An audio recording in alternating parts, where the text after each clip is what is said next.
नमस्कार. महाराष्ट्रातील तमाम पशुपालक बांधवांसाठी एक जबरदस्त बातमी आहे.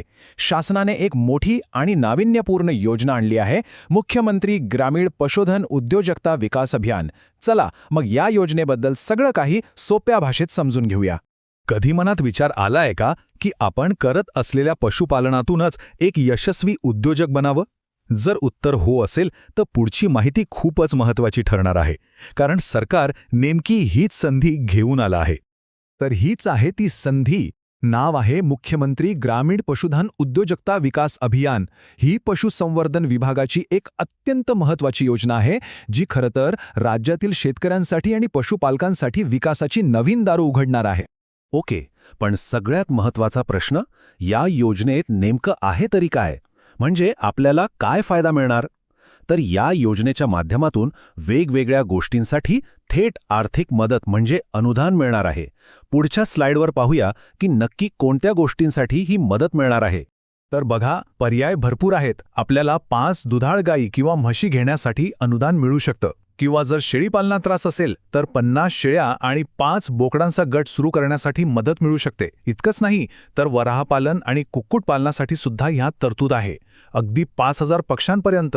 आणि हो, सगळ्यात आधुनिक गोष्ट म्हणजे मुर्घास निर्मिती युनिट्ससाठी सुद्धा मदत मिळणार आहे. म्हणजे बघा, प्रत्येकाच्या गरजेनुसार आणि आवडीनुसार पर्याय उपलब्ध करून दिले आहेत. ठीक आहे, योजना तर मस्त आहे, पण अर्ज कसा करायचा हा मोठा प्रश्न आहे, बरोबर? तर ही सगळी प्रक्रिया पूर्णपणे ऑनलाईन आहे आणि काही महत्त्वाच्या तारखा आहेत ज्या आपल्याला लक्षात ठेवाव्याच लागतील. चला ती प्रक्रिया समजून घेऊया. या तारखा जरा लक्षात ठेवा. 9 मार्च 2024 रोजी या योजनेला शासनाची मंजुरी मिळाली आणि सगळ्यात महत्त्वाची तारीख 1 मे 2024. याच दिवशी महाडीबीटी पोर्टलवर ऑनलाईन अर्ज सुरू होणार आहेत. म्हणजे फार वेळ नाही आता आपल्या हातात. आणि अर्ज करायची पद्धत ती तर अगदी सोपी ठेवली आहे. फक्त महाडीबीटी पोर्टलवर जायचं, तिथे ही योजना शोधायची आणि आपली सगळी माहिती भरून अर्ज सबमिट करायचा. सगळं काही ऑनलाईन असल्यामुळे कुठल्याही कचेरीचे खेटे मारायची गरज नाही. पण थांबा, ऑनलाईन अर्ज करण्याच्या आधी एक खूप महत्त्वाचं काम आहे, ते म्हणजे कागदपत्रांची तयारी. ऐनवेळी धावपळ करण्यापेक्षा आत्ताच जर ही तयारी करून ठेवली तर सगळं सोपं होईल. आता इथे नीट लक्ष द्या. प्रत्येक गोष्टीसाठी कोणती कागदपत्र लागणार आहेत ते इथे दिलंय. म्हणजे बघा, जर दुधाळ जनावरं किंवा शेळीपालनासाठी अर्ज करायचा असेल तर ट्रेनिंग घेतल्याचं सर्टिफिकेट लागेल.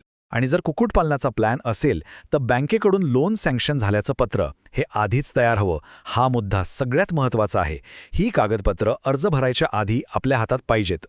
म्हणूनच आमचा सल्ला एकच आहे, 1 मेची वाट बघत बसू नका. आजच, आत्तापासूनच ही कागदपत्र जमा करायला लागा. म्हणजे पोर्टल सुरू झालं की आपला अर्ज सर्वात आधी जाईल आणि कोणतीही अडचण येणार नाही. आणि हे फक्त आम्ही नाही सांगत, तर स्वतः पशुसंवर्धन विभागानं हे आवाहन केलं आहे. त्यांचं म्हणणं आहे की याचा फायदा सर्व महाराष्ट्रातल्या सर्व शेतकरी बांधवांनी घ्यावा. यावरून या योजनेचं महत्त्व आपल्या लक्षात येतं.